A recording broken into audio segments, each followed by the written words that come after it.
किसान आंदोलन पर सुप्रीम कोर्ट ने की टिप्पणी, कहा विरोध करने का सबको अधिकार, लेकिन सड़कों को नहीं किया जा सकता अनिश्चित काल के लिए बंद।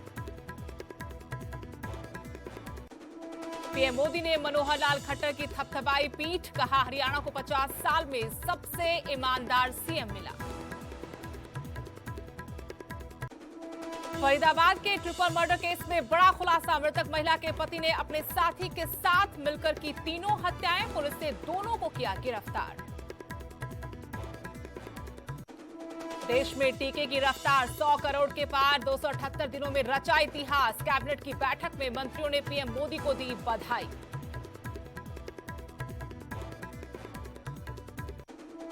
किन्नौर के छितकुल में ट्रैकिंग पर निकले 8 पर्यटकों समेत 11 लोग लापता, तलाशी में जुटी आईटीबीपी। खराब मौसम और बर्फबारी के कारण लापता हुआ दल।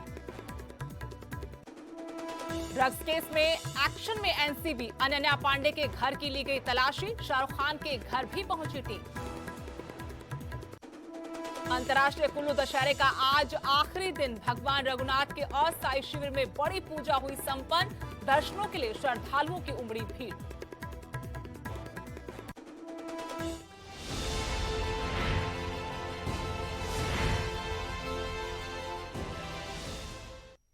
नमस्कार, स्वागत है आपका। आपके साथ मैं हूं स्तेश नैन मोर। सीधे आपको ले चलते हैं आम आदमी की प्रेस कॉन्फ्रेंस में। पंजाब में ट्रांसपोर्ट विभाग में हो रहे एक्शन पर आम आदमी पार्टी मीडिया से रूबरू हो रही है।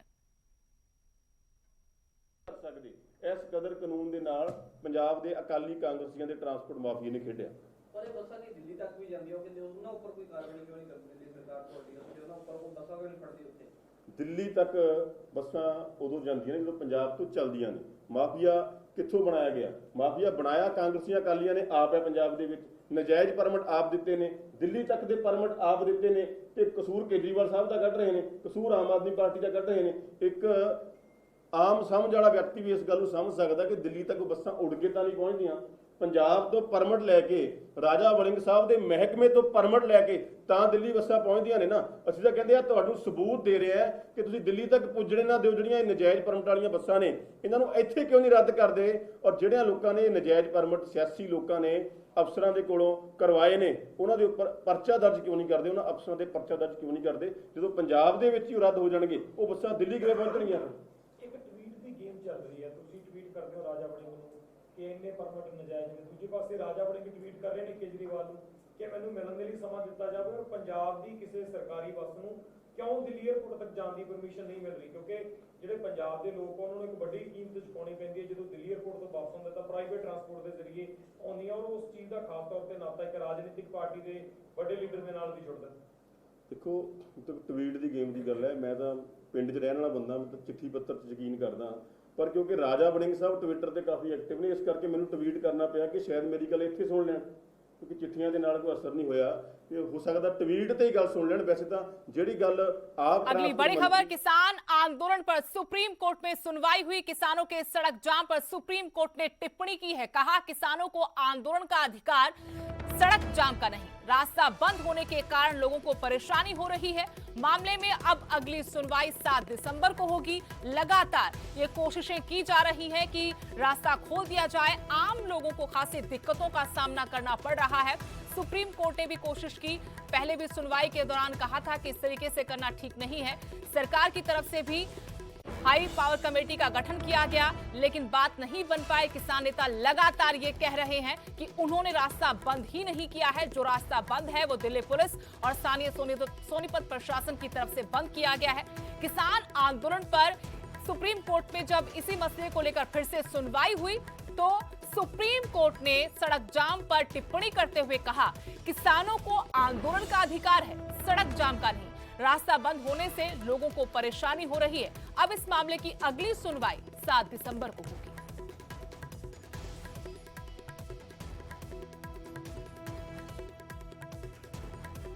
सुप्रीम कोर्ट के दखल के बाद दिल्ली गाजीपुर बॉर्डर से किसानों ने बैरिकेड हटा लिए हैं। किसान नेता राकेश टिकैत ने कहा कि हमने रास्ता बंद नहीं किया है, दिल्ली पुलिस ने रास्ता बंद किया है।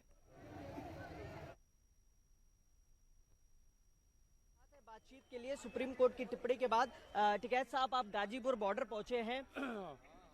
सुप्रीम कोर्ट ने कहा है कि रास्ता खाली हो जाना चाहिए, आप लोग क्या कह रहे हैं? और हम भी यही कह रहे हैं, खाली हो जाना चाहिए।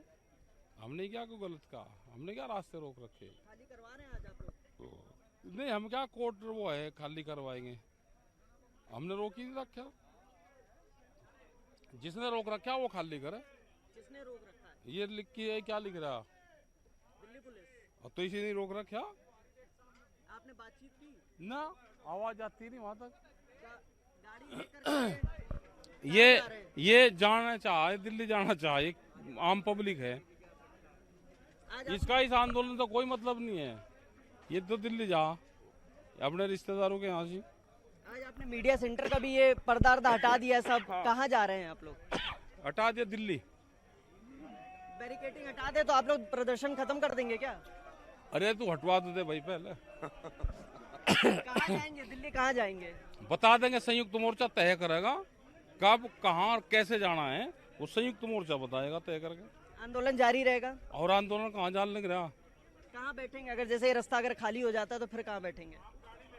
करवा दो तो पहले। आप लोग खाली कर रहे हैं, खोलेंगे रास्ता आम पब्लिक के लिए? हमने तो खोल रखा।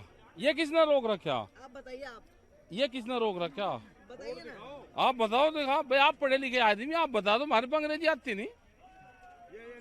दिखा रहा नीचे, यहाँ दिखा दो। ये रहा, हमारे पे पढ़े लिखे नहीं आदमी, हम पढ़े नहीं जाता हमारे पे। क्या लिख रहा? दिल्ली पुलिस तो लिखा है यहाँ पे। और इसने ये बैरिकेटिंग किसके? आप बताइए किसकी है? दिल्ली पुलिस के, भारत सरकार के। तो सरकार ने रोक रखा, आपका कहना है? सरकार ने रोक रखा। बहुत देर बाद में कहा सरकार ने रोक रखा। तो ये बताइए, आप लोग आगे दिल्ली किधर जाएंगे? टिकैत साहब, दिल्ली किधर जाएंगे? जब तय होगा कब, कहाँ, कैसे जाना है, वो जब बताएंगे, वो संयुक्त मोर्चा तय करेगा। दिल्ली जाएंगे मतलब ये निश्चित है? जब तय करेगा, जब होगा। ठीक है। कैमरामैन संजीव वर्मा के साथ हिमांशु शुक्ला, न्यूज़ 18, गाजीपुर बॉर्डर। प्रधानमंत्री नरेंद्र मोदी ने हरियाणा के मुख्यमंत्री मनोहर लाल खट्टर की तारीफ में बड़ा बयान दिया। उन्होंने कहा कि 5 दशकों में हरियाणा को सबसे ईमानदार मुख्यमंत्री मिला है। इसके अलावा पीएम ने कहा कि मैं मनोहर लाल जी को लंबे वक्त से जानता हूं, लेकिन सीएम के तौर पर उनकी प्रतिभा निखर कर आई है। वो अक्सर अच्छे प्रयोग करते हैं। यही नहीं, कई बार तो केंद्र सरकार को भी लगता है कि हमें भी ऐसे प्रयोग करने चाहिए। लंबी सोच के साथ उन्होंने जो नींव डाली है वो हरियाणा के विकास के लिए बहुत कारगर होने वाली है।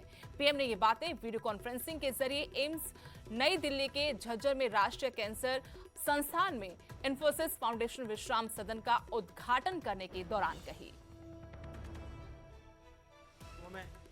भारतीय जनता पार्टी की इस टीम ने जिस प्रकार से हरियाणा की सेवा की है और जो लंबी सोच के साथ जो नींव डाली है, वो हरियाणा के उज्जवल भविष्य की बहुत बड़ी ताकत बनने वाली है। मैं आज फिर मनोहर लाल जी को सार्वजनिक रूप से बहुत बहुत बधाई देता हूं, उनकी पूरी टीम को बहुत बहुत बधाई देता हूं और आप सबका भी मैं हृदय से बहुत बहुत धन्यवाद करता झज्जर हूं। से बड़ी खबर, किसानों और पुलिस के बीच में झड़प हुई है। AIIMS to national cancer institute के पास ये झड़प हुई। बीजेपी का कार्यक्रम हो रहा था, इसी का किसान विरोध कर रहे थे। बीजेपी नेताओं को किसानों ने काले झंडे दिखाए। पुलिस ने किसानों को बीच रास्ते में ही रोक दिया। किसानों की तरफ से कोशिश हुई कि वो आगे बढ़े। किसान बीजेपी नेताओं को काले झंडे दिखाने की कोशिश कर रहे थे, लेकिन पुलिस प्रशासन की तरफ से पहले से इंतजाम किए थे, उन्हें आगे बढ़ने से रोका गया। तस्वीरें आपको दिखा रहे हैं जब झज्जर में किसानों और पुलिस के बीच में झड़प हुई। AIIMS to national cancer institute के पास ये झड़प हुई। बीजेपी का कार्यक्रम हो रहा था, प्रधानमंत्री नरेंद्र मोदी ने भी संबोधित किया था। इस बीच किसान बड़ी तादाद में यहां पर इकट्ठा हो गए क्योंकि वो इस कार्यक्रम का विरोध करना चाहते थे। बीजेपी नेताओं को काले झंडे दिखाने की कोशिश की गई। इस बात पर किसान अड़े थे, लेकिन पुलिस ने किसानों को बीच रास्ते में ही रोक दिया।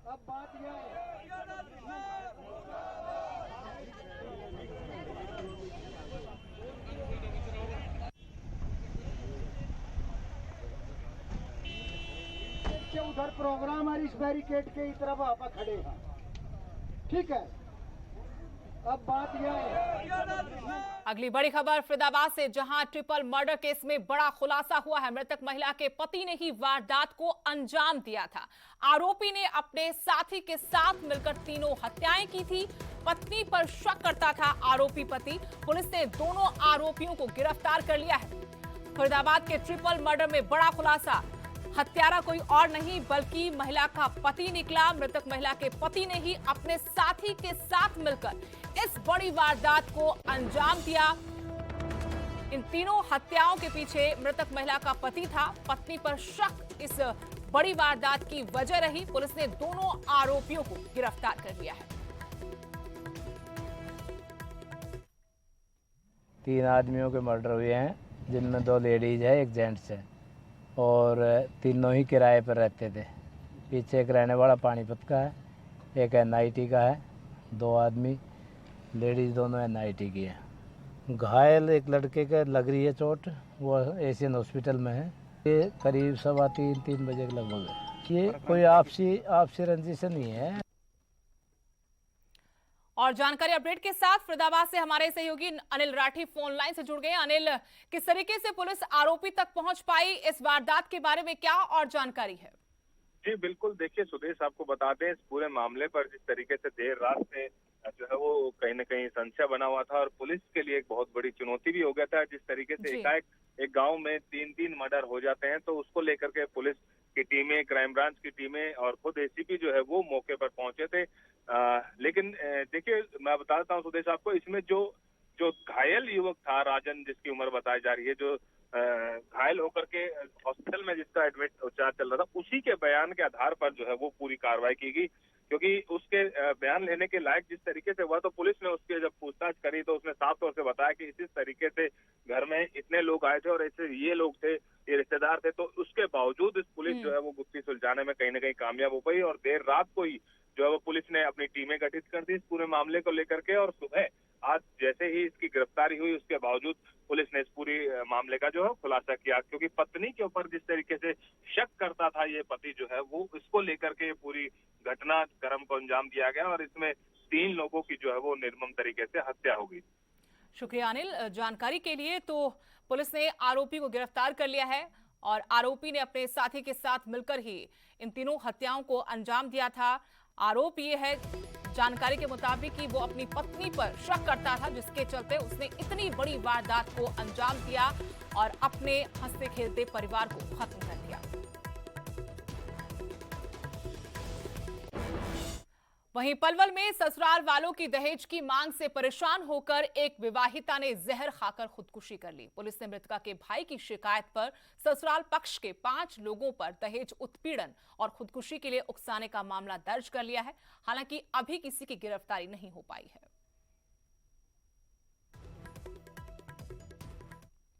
इसकी शादी 12 साल पहले दीपक के साथ हुई थी जी। ये क्रिकेट निवासी है।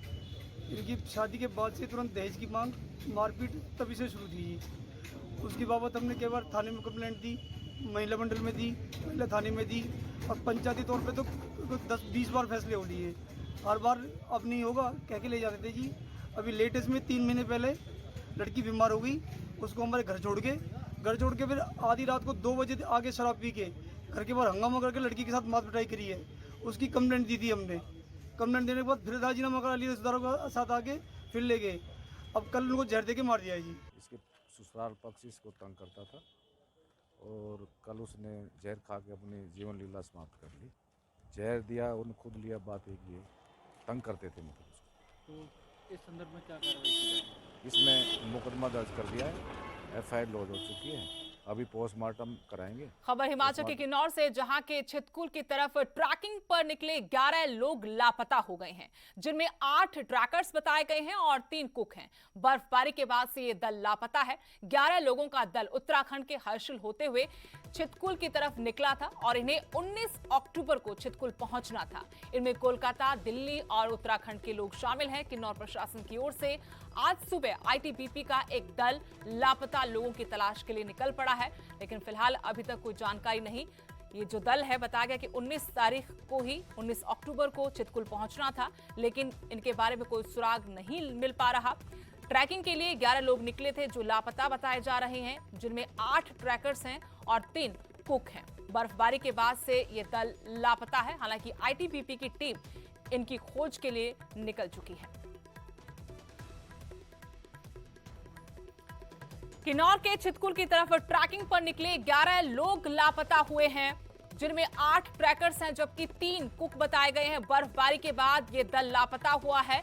19 तारीख को 11 लोगों के इस दल को छितकुल पहुंचना था। जानकारी के मुताबिक उत्तराखंड के हासिल होते हुए ये लोग छितकुल की तरफ निकले थे, जिन्हें 19 अक्टूबर को छितकुल पहुंच जाना था। इस बीच मौसम ने करवट ली, बर्फबारी हुई, तब से ये लोग लापता हैं। इनमें कोलकाता, दिल्ली और उत्तराखंड के लोग शामिल बताए गए हैं। किन्नौर प्रशासन की तरफ से इस मामले के सामने आते ही आज सुबह आईटीबीपी का एक दल रवाना किया है इन लापता लोगों का सुराग जुटाने के लिए।